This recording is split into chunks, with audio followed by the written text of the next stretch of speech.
이 아침에 하나님께서 오늘 우리에게 주신 말씀은 마태복음 4장 23절에서 25절까지의 말씀이 되겠습니다. 마태복음 4장 23절에서 25절까지의 말씀입니다.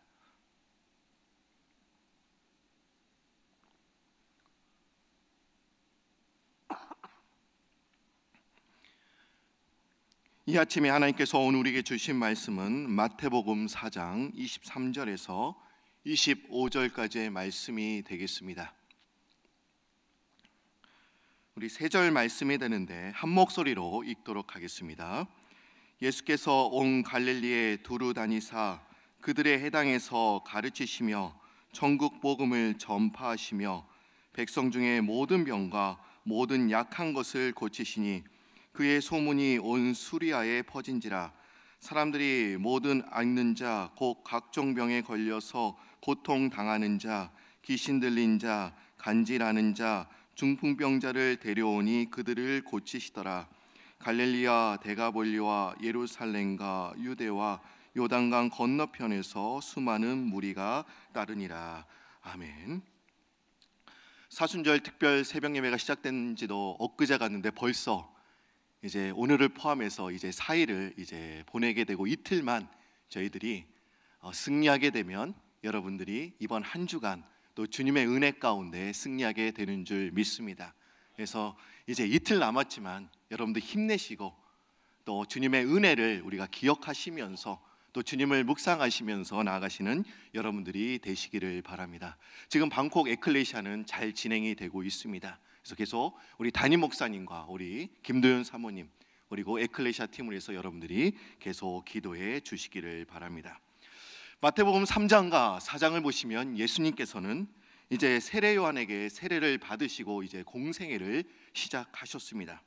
그리고 40일을 광야에서 금식하신 후에 또 마귀에게 시험을 받으시고 이제 12명의 제자를 부르셨습니다. 이 내용이 이제 월요일부터 수요일까지 우리가 배웠던 내용입니다. 제자들을 부르신 후에 이제 예수님께서는 과연 어떤 사역을 감당하셨습니까? 그리고 그 사역의 근거지 예수님의 활동 무대가 어디인지 한번 우리가 살펴볼 필요가 있습니다. 활동 무대가 어디냐? 그것은 바로 가버나움입니다. 이 가버나움이란 나움의 마을이라는 뜻을 또한 갖고 있습니다. 그리고 갈릴리 호수의 북서쪽에 위치하고 있습니다. 한번 여러분들이 지도를 보시면 위쪽에 보면 갈릴리 호수가 있습니다. 그렇죠? 그리고 이제 밑으로 내려오면 요단강이 흐르고 또 사해가 있습니다. 보시면 가버나움이라고 제가 빨간색으로 이렇게 표시해 둔 곳이 있습니다. 그곳이 가버나움입니다. 예수님께서는 원래는 베들레헴에서 태어나셨습니다. 그런데 헤롯 때문에 애굽으로 피신 가셨다가 또 어렸을 때는 이 나사렛 동네에 가셔서 이제 사셨고 이제 그 공생애가 시작되시면서 이제 가버나움으로 가셔서 이곳에서 활동을 하셨습니다. 그 다음 우리 지도를 한번 보여주실까요? 예, 보시면 이 가버나움이 이 북서쪽에 위치하고 있죠. 그리고 밑에 보면 막달라라는 그런 지역이 있습니다. 그리고 또한 이 북쪽 한시 방향으로 벳세다라는 지역이 있습니다. 그러니까 주님께서는 이 막달라 지역부터 이제 벳세다 지역까지 여기에서 활동하셨음을 알 수 있고 그리고 그 중심 지역이 어디입니까? 가버나움이었다는 것을 우리가 알 수가 있습니다. 성경에서는 이 가버나움을 본 동네다라고 또한 말씀을 하고 있습니다. 그리고 예수님은 어부 출신인 베드로와 안드레, 야고보, 요한을 또한 이곳에서 부르셨고 또 이곳에는 세간이 있었는데 세리 마태가 어떤 예수님의 부르심을 받은 것이 또한 가버나움이었습니다. 또한 중등병을 앓고 있는 사람이 있었어요. 근데 4명의 친구들이 이 중등병을 메어가지고 이제 예수님께 갔습니다. 근데 그 집에 사람들이 너무나 많아서 들어갈 수가 없었어요. 그래서 지붕을 뚫었던 곳이 또 어디냐? 그것이 가버나움입니다. 예수님께서는 이곳에서 많은 이적과 많은 기사를 행하셨습니다.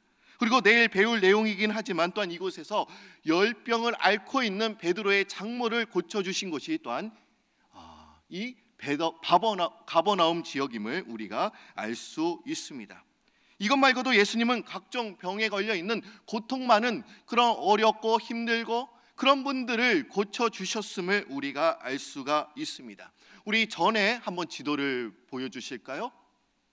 예, 여기 보시면 여러분들이 그 갈릴리 가버나움 보시면 위에 갈릴리라고 있죠. 이것이 갈릴리 지역입니다. 그러니까 헤롯 안티파스가 이 갈릴리 지역을 또한 통치했습니다. 그리고 밑에 요단강 건너편에 보면 베레아 지역이 있어요. 이 두 지역을 또한 통치하게 되고 또 대가볼림은 빌립이라는 분봉왕이 그 지역을 통치하고 있었습니다. 그런데 이 가버나움은요, 이 갈릴리와 대가볼리의 또한 경계에 있었어요. 그래서 많은 이방인들, 군인과 상인과 그리고 여행자들이 왕래하는 길목이었기 때문에 이것이 선교적 차원에서 얼마나 중요한 곳인가를 우리가 또한 알 수 있습니다. 예수님께서 활동하실 그 당시에 인구는 이 가버나움에 15,000명, 2만 명 정도 된다, 이렇게 이야기를 하고 있습니다. 그럼 지금 이 가버나움의 모습은 어떠할까요? 한번 사진을 보여주실까요?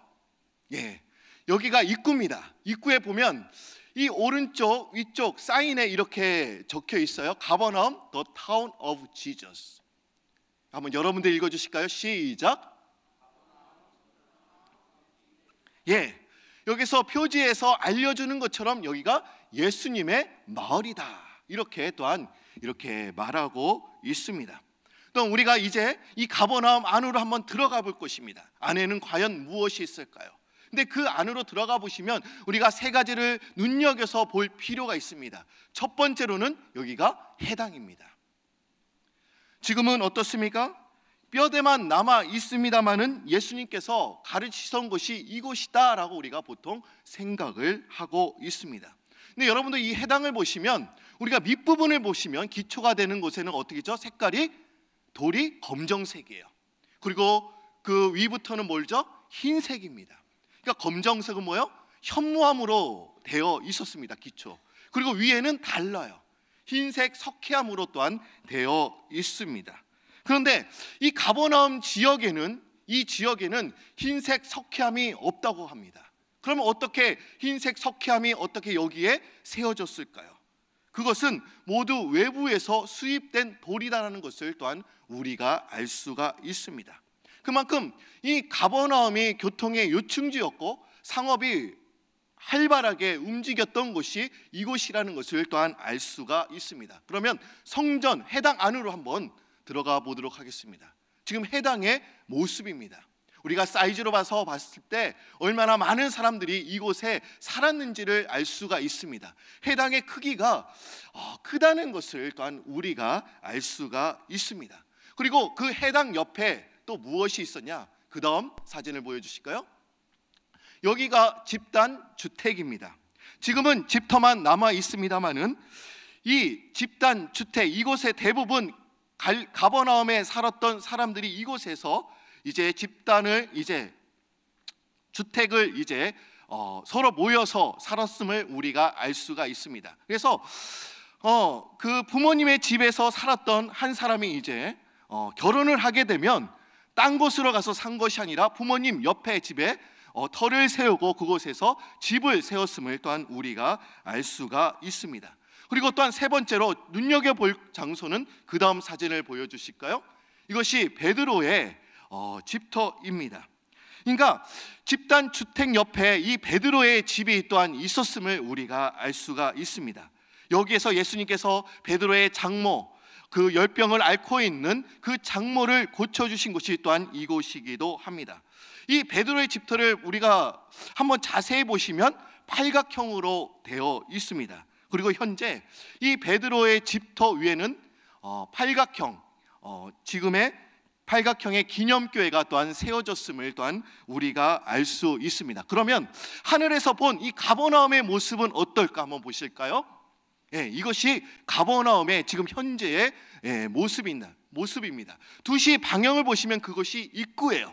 또 팔각형으로 된 기념교회, 이것이 베드로의 집입니다. 그리고 옆에 보시면 또한 하얗게 된 곳이 있죠. 그것이 해당을 가리킵니다. 그리고 가운데는 집단 주택을 이제 이루면서 많은 사람들이 그곳에서 살았음을 우리가 알 수가 있습니다.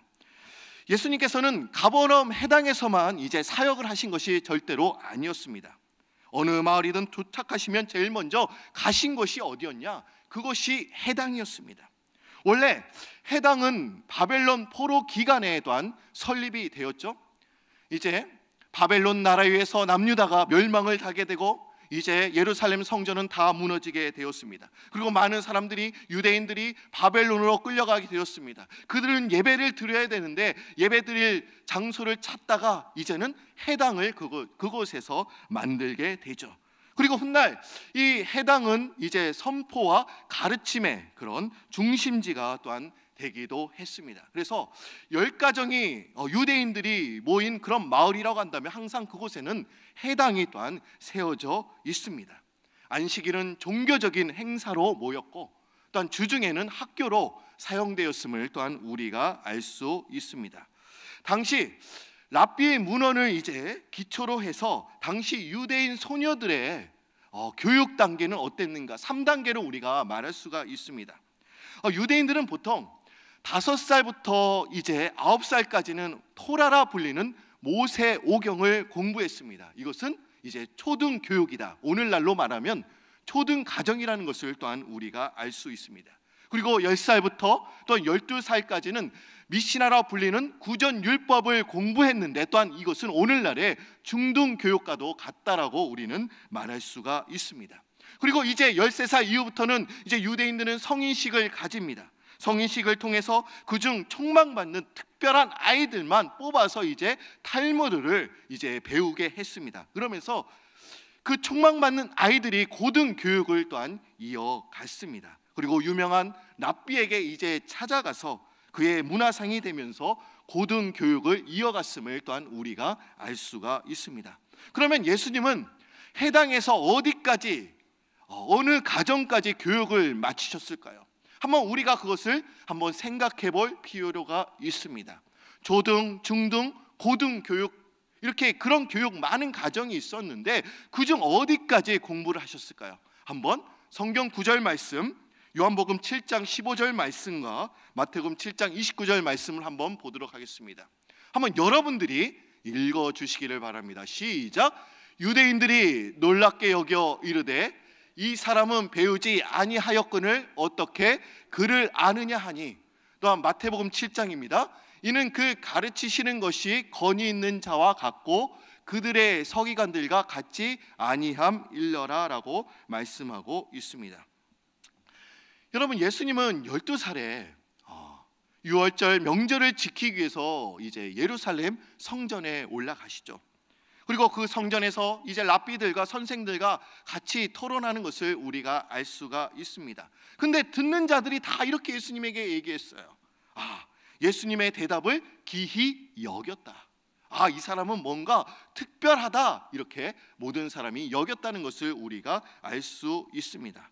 아마 예수님은 이미 당시의 의무의 교육인 이제 초등과 중등 교육 과정은 다 마치셨을 것입니다. 그런데 유대인들은 분명 이렇게 얘기하죠. 요한복음 7장 15절에 유대인들이 놀랍게 여겨 이르되 이 사람은 배우지 아니하였거늘 어떻게 그를 아느냐. 분명 이것이 과연 왜 무엇을 의미하고 있는 것입니까? 왜 유대인들이 분명 예수님은 배우지 않았다고 지금 무시하는 이유가 과연 무엇입니까? 이러한 비난은 실제로 예수님께서 해당의 문턱에도 가보지 않았다라는 그런 이야기가 아닙니다. 그것이 아니라 예수님은 고등 교육과정, 이런 과정을 맞추지 않았는데 어떻게 이렇게 이 사람은 이런 말을 이렇게 잘하냐, 지금 이렇게 이야기를 하고 있는 것입니다. 그러면 과연 유대인들은 예수님의 가르침을 지금 뭐라고 또한 이야기를 하고 있습니까? 그 가르치시는 것이 권위 있는 자와 같고 그들의 서기관들과 같지 아니하다라고 지금 말씀하고 있습니다. 이 이야기는 예수님의 가르침이 다른 랍비들과는 근본적으로 달랐다라는 것을 지금 말씀하고 있습니다.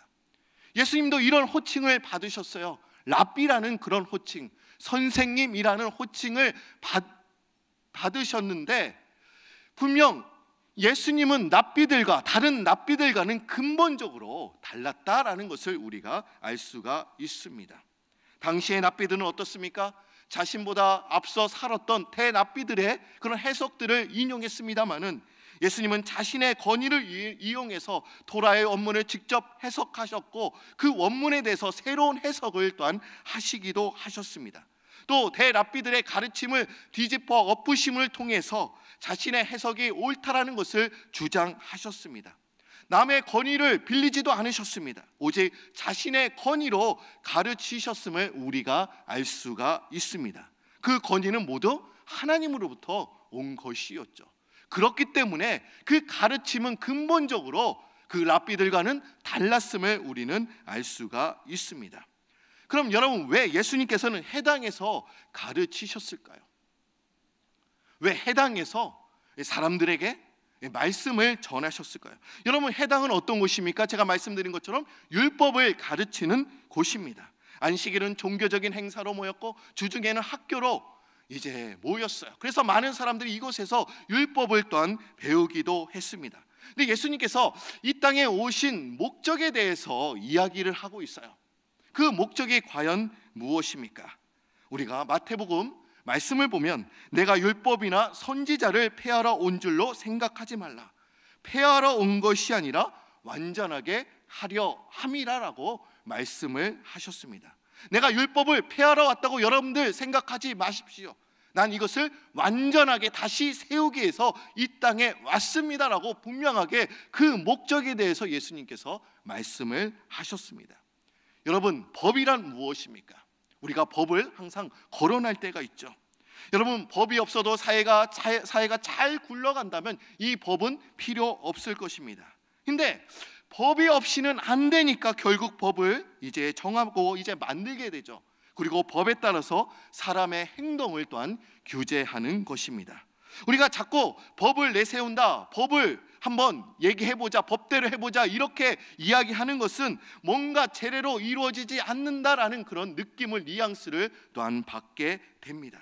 그리고 교회에서도 교회법을 자꾸 이야기하는 사람들이 있습니다. 우리가 교회에서도 교회법을 자꾸 이야기하면 그 교회는 무엇인가 문제가 있구나라는 그런 냄새를 또한 우리가 맡게 되는 것입니다.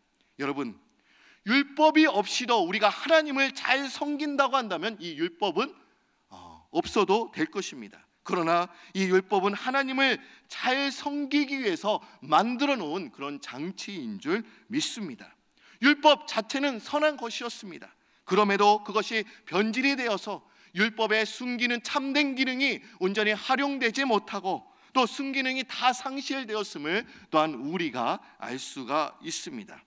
율법은 과연 무엇입니까? 자기 자신을 돌아보는 그런 도구였어요. 이 율법을 통해서 내가 하나님께서 말씀하신 대로 순종하며 살고 있구나, 그것을 돌아봐야 되는데 오히려 사람들은 어땠습니까? 다른 사람을 판단하고 또 정죄하는 도구로 사용되었음을 우리가 알 수 있습니다. 그러면서 예수님께서는 이렇게 행하는 서기관들과 바리새인들을 꾸짖으시면서 내가 이 율법을 폐하러 오신 것이 아니라 율법을 완전케 하긴 율법의 성취자로 오셨음을 말씀하고 있습니다. 그리고 참된 율법을 가르치시기 위해서 해당에서 집중적으로 가르치셨음을 또한 우리가 알 수 있는 것입니다. 오늘 본문 말씀 마태복음 4장 23절에서 25절까지의 말씀을 우리가 읽었습니다. 그리고 예수님께서는 해당에서 어떤 사역을 이제 하셨는지 정확하게 말씀을 하고 있습니다. 오늘 본문의 키가 되는 말씀이 23절의 말씀입니다. 우리 23절 말씀을 한번 다 같이 보도록 하겠습니다. 우리 23절 말씀, 키가 되는 말씀이에요. 오늘 또한 여러분들이 핸드본을 보시면 또 제목이 나와 있습니다. 한번 우리 23절 말씀은 한 목소리로 읽습니다. 시작. 예수께서 온 갈릴리에 두루 다니사 그들이 해당에서 가르치시며 전국 복음을 전파하시며 백성 중에 모든 병과 모든 약한 것을 고치시니. 여기에 세 가지 중요한 동사가 나와 있습니다. 이것이 또한 오늘 핸드북에 나오는 그런 앞에 제목이기도 하지요. 그것이 과연 무엇입니까? 가르치시며, 그리고 두 번째로는 전파하시며, 세 번째로는 고치시니. 우리 한번 옆에 있는 분들과 해보실까? 첫 번째는 뭐라고요? 가르치시며, 두 번째로는 전파하시며, 세 번째로는 고치시니. 예수님의 이 3대 사역에 대해서 지금 이야기를 하고 있습니다. 예수님께서는 가버나움에서 활동하셨는데 그곳에서 또한 해당에서 무슨 일을 하셨냐? 지금 가르치셨다는 것입니다. 그리고 천국 복음을 전파하시고, 그리고 약한 병자들을 고치셨다라고 말씀하고 있습니다. 또한 이것을 오늘날의 말로 이야기하면 교육과 전도와 또 봉사의 사역을, 사명을 잘 감당하셨음을 또한 말씀하고 계십니다. 예수님의 3대 사역이 오늘 우리에게 주는 메시지가 과연 무엇입니까? 예수님께서 이 3대 사역을 하셨다라고 지금 공생의 기간에 출발하시면서 왜 이 사역에 대해서, 원래 보십시오, 이 사역은 왜 처음에 말하는 것이 아니라 모든 사역을 다 마친 후에 예수님께서는 이런 사역을 하셨다라고 결론을 맺으면 더 좋을 텐데 왜 초반부터 이런 사역을 하셨음을 왜 강조하셨을까요? 이것은 우리도 주님께서 그 하신 사역을 지금 잘 이어가고 있냐, 잘 감당하고 있냐, 지금 우리에게 지금 말씀하고 계신 것입니다. 예수님께서는 십자가에 달리신 후에 3일 만에 부활하셨습니다. 그리고 이 땅에 40일 동안 계신 후에 하나님 나라에 대해서 말씀하신 후에 승천을 하셨어요. 그리고 승천하시기 전에 제자들에게, 또한 우리 애들에게 또 이렇게 말씀하셨습니다. 그러므로 너희는 가서 모든 민족을 제자로 삼아 아버지, 아들과 성령의 이름으로 세례를 베풀고 내가 너에게 분부한 모든 것을 가르쳐 지키게 하라. 너희는 가서 주님께서 행하신, 내가 행한 이 3대 사역, 이 교육과 전도와 봉사의 사역을 통해서 모든 민족을 이제 제자로 삼아라라고 지금 말씀하고 계신 것입니다. 과연 이 사역을 우리가 잘 감당하고 있냐? 그 사역을 이어받아서 우리 교회도 또 많은 교회들이 이 일을 잘 감당하고 있냐? 지금 우리에게 말씀하고 계신 것입니다. 오늘 본문 말씀을 보니까 예수님의 사역이 온 수리아에 퍼졌다고 말하고 있습니다. 우리 24절 말씀 보시면 그의 소문이 온 수리아에 퍼졌다. 그리고 25절 말씀을 보십시오. 이제 갈릴리와 데가볼리와 예루살렘과 유대와 요단강 건너편에서 수많은 무리가 따랐다라고 이야기를 하고 있습니다. 그러니까 갈릴리 지역뿐만 아니라 데가볼리 지역까지 수많은 무리가 따랐음을 우리가 알 수 있습니다. 여러분, 이 수리아 지역은 갈릴리 북쪽을 의미합니다. 그리고 데가볼리 지역은 요단강 이제 건너편을, 이 동편을 또한 의미합니다. 이것으로 볼 때 예수님에 대한 소문이 얼마나 그 넓은 지역까지 퍼졌음을 또한 우리가 알 수가 있습니다. 예수님은 해당에서 가르치셨을 뿐만 아니라 또 온 갈릴리에 두루 다니시면서 가르치셨습니다. 이것은 주님이 가만히 앉아서 복음을 전하는 것이 절대로 아니었음을 말하고 있습니다. 직접 찾아다니시면서 복음을 전하셨음을 또 우리에게 지금 말씀하고 계시는 것입니다. 복음을 필요하는 사람들이 있으면 장소를 가리지 않으셨습니다. 그들의 문제가 무엇이든지 간에 은혜가 필요한 사람이면 은혜에 필요한 사람들에게 적절한 하나님의 신령한 은혜를 그들에게 부어주셨음을 또한 우리가 알 수가 있습니다. 과연 우리는 이런 사역을 잘 감당하고 있냐? 우리도 이렇게 감당하고 있냐? 지금 말씀하고 계시는 것입니다. 오늘날 서구의 교회는 말할 것도 없이 성장을 자랑하던 이 한국교회 역시 성장의 정체론에서 심각한 고민에 지금 빠져 있습니다. 어떻게 하면 한국교회가 다시 부흥할 수 있을까? 1907년에 평양에 대부흥운동이 일어나서 이제 급속도로 이제 한국교회가 성장하게 되었습니다.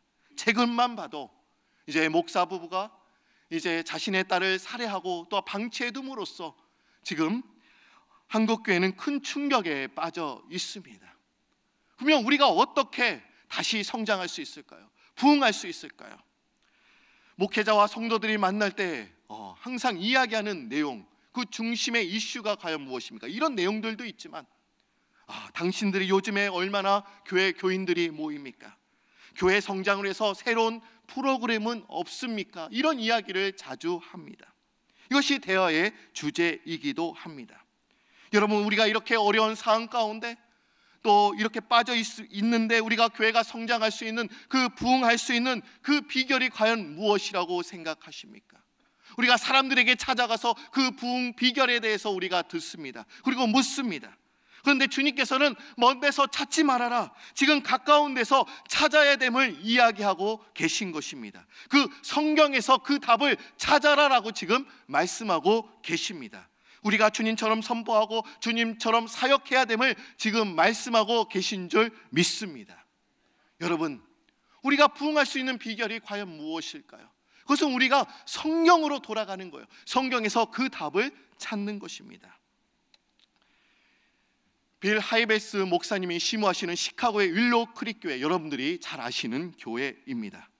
아직도 수많은 교회 지도자들이 윌로우 크릭 교회를 방문해서 이제 목회 노하우를 또한 배우고 있습니다. 그런데 이 교회가 몇 년 전에 한 2007년도 정도 되었을 거예요. 모두를 깜짝 놀라게 만들 만한 폭탄 선언을 했습니다.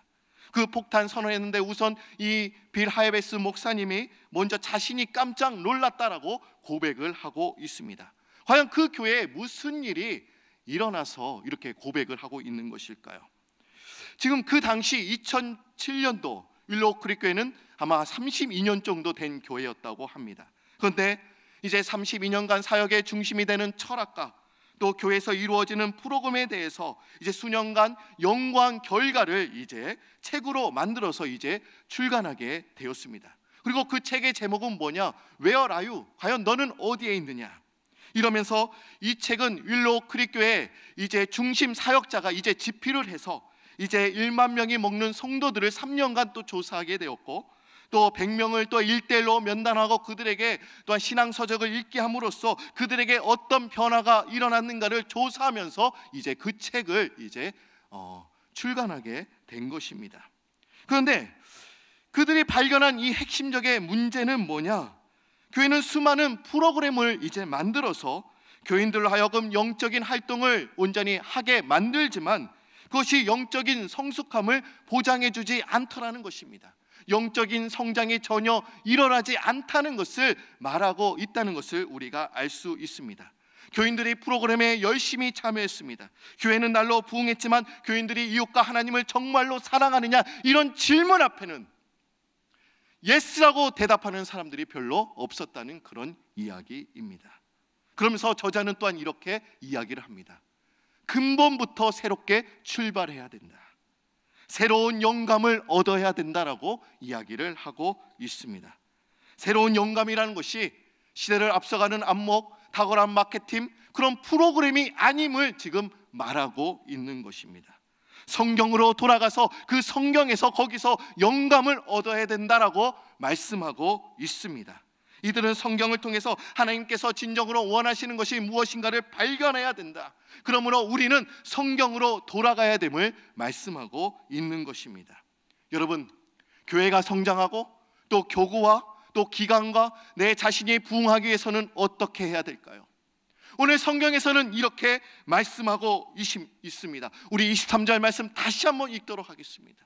우리가 기가 되는 말씀, 과연 우리가 이런 사역을 잘 감당하고 있는지, 우리가 이 사역을 이어받아서 잘 우리가 감당하고 있는지 다시 한번 우리가 생각해 볼 필요가 있습니다. 우리 23절 말씀 한번 여러분들이 한번 읽어 주시기를 바랍니다. 시작.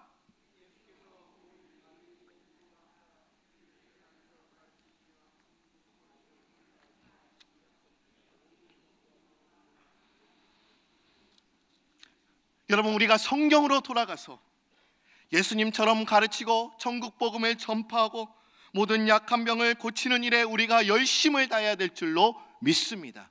우리가 이 일에 목숨을 걸고 나아가야 될 줄로 믿습니다. 하나님께서도 다른 사역을 하신 것이 아니었습니다. 분명 지금과 2000년 전은 많이 달라, 시스템도 많이 다릅니다. 교회의 사이즈도 많이 다릅니다. 그러나 우리의 근본, 그 활동이 무엇이냐?